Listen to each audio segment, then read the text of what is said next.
Today we have a lot of animals. Let's learn their names one by one. The first animal is a duck. This is a duck.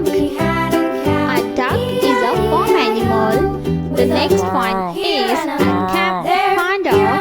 This is a panda. The next animal is a camel. The next one is giraffe. This is giraffe. The next animal is a lion. This is a lion. The next one is a rooster. This is a rooster. A rabbit. This is a rabbit. The next animal is a dog. This is a dog. The next one is a deer. This is a hen.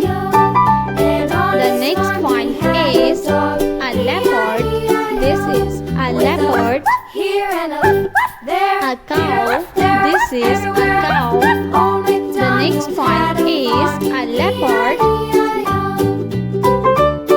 The next animal is a lioness. This is a lioness. The next animal is a sheep. This is a sheep.